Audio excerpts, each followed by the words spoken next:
क्या आप जानते हैं हमारे शरीर का नॉर्मल ब्लड प्रेशर कितना होना चाहिए? अगर आपका जवाब नहीं है तो जानिए आपको क्यों जानना चाहिए कि हमारे शरीर का नॉर्मल ब्लड प्रेशर कितना होना चाहिए। दरअसल आजकल की स्ट्रेसफुल लाइफस्टाइल और खराब खान-पान की वजह से दुनिया भर में करोड़ों की तादाद में लोग ब्लड प्रेशर की समस्या से जूझ रहे हैं, जिसमें लगभग 46% लोगों को ये भी नहीं पता कि उन्हें ब्लड प्रेशर की समस्या है। और लंबे समय तक ब्लड प्रेशर को नियंत्रित नहीं करने पर लकवा, हार्ट अटैक, ब्रेन और किडनी से जुड़े रोगों के होने का खतरा भी बढ़ता जाता है। इसलिए हमें पता होना चाहिए कि सामान्य बीपी कितना होना चाहिए, ताकि हम समय रहते बढ़े या घटे हुए बीपी को नियंत्रित करके आने वाले खतरे से खुद को बचा सकें। हेलो एवरीवन, मैं हूं डॉक्टर अनुपम और आप सबों का स्वागत करता हूं आपके अपने यूट्यूब चैनल हेल्थ टॉक में। चलिए शुरू करते हैं आज की इस वीडियो को और जानते हैं एक एडल्ट में नॉर्मल बीपी कितना होना चाहिए और बीपी को हम कब लो या कब हाई कहेंगे। हाइपरटेंशन या ब्लड प्रेशर या बीपी क्या होता है?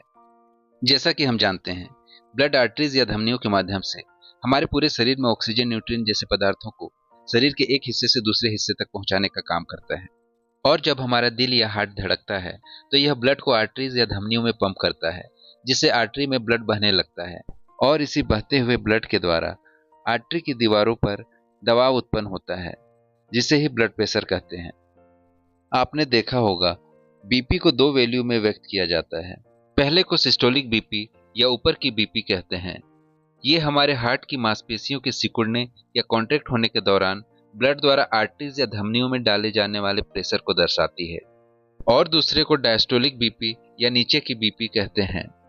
ये हमारे हार्ट की मांसपेशियों के शिथिल या रिलैक्स हो जाने के दौरान ब्लड द्वारा आर्टरीज या धमनियों में डाले गए प्रेशर को दर्शाती है। नॉर्मल बीपी कितना होना चाहिए? यहाँ आपको बताना चाहूँगा, उम्र और जेंडर के हिसाब से नॉर्मल बीपी में भी थोड़ा वेरिएशन होता है। इसलिए मैं आपको अमेरिकन कॉलेज ऑफ कार्डियोलॉजी और अमेरिकन हार्ट एसोसिएशन के गाइडलाइन के अनुसार बताना चाहूँगा कि एक एडल्ट में नॉर्मल सिस्टोलिक बीपी मतलब ऊपर का बीपी 120 से कम होना चाहिए और डायस्टोलिक बीपी मतलब नीचे का बीपी 80 mmHg से कम होना चाहिए। हाई बीपी कब कहेंगे? हाई या बढ़े हुए बीपी को अमेरिकन कॉलेज ऑफ कार्डियोलॉजी और अमेरिकन हार्ट एसोसिएशन के गाइडलाइन के अनुसार 4 श्रेणी में बांट सकते हैं। पहला, यदि सिस्टोलिक बीपी 120 से 129 और डायस्टोलिक बीपी 80 mmHg से कम हो, तब इसे प्री हाइपरटेंशन कहते हैं।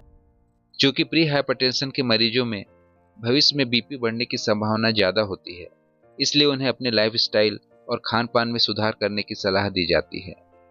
दूसरा, यदि सिस्टोलिक बीपी 130 से 139 और डायस्टोलिक बीपी 80 से 89 mmHg के बीच हो, तब इसे स्टेज 1 हाइपरटेंशन कहते हैं। इन मरीजों को भी लाइफस्टाइल और खान-पान में सुधार करने की सलाह दी जाती है, परंतु पहले से रिस्क फैक्टर जैसे मोटापा, डायबिटीज, हार्ट या किडनी संबंधी बीमारी होने की स्थिति में बीपी की दवाएं भी लेने की सलाह दी जाती है। तीसरा, यदि सिस्टोलिक बीपी 140 से ज्यादा और डायस्टोलिक बीपी 90 mmHg से ज्यादा हो, तब इसे स्टेज 2 हाइपरटेंशन कहते हैं। इन मरीजों को लाइफस्टाइल और खान-पान में सुधार करने के साथ साथ बीपी की दवाइयां भी लेने की सलाह दी जाती है। और चौथा, यदि सिस्टोलिक बीपी 180 या इससे ज्यादा हो और डायस्टोलिक बीपी 120 mmHg या इससे ज्यादा हो, तब इसे हाइपरटेंसिव क्राइसिस कहते हैं। यह एक मेडिकल इमरजेंसी है। इस कंडीशन में तुरंत डॉक्टरी परामर्श की आवश्यकता होती है। लो बीपी कब कहेंगे? यदि सिस्टोलिक बीपी 90 और डायस्टोलिक बीपी 60 mmHg से कम हो, तब हम इसे हाइपोटेंशन या लो बीपी कहते हैं। यहाँ आपको बताना चाहूँगा, हाई ब्लड प्रेशर हो या लो ब्लड प्रेशर हो, दोनों ही स्थितियाँ हमारे शरीर के लिए घातक होती हैं। ये हमारे आंखों को, मस्तिष्क को और हार्ट, किडनी जैसे महत्वपूर्ण अंगों को नुकसान पहुँचाती है।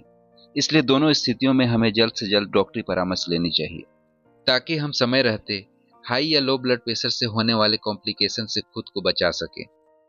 उम्मीद करता हूँ कि आज की इस वीडियो से आपको नॉर्मल, हाई और लो बीपी के बीच के अंतर को समझने में मदद मिली होगी। धन्यवाद।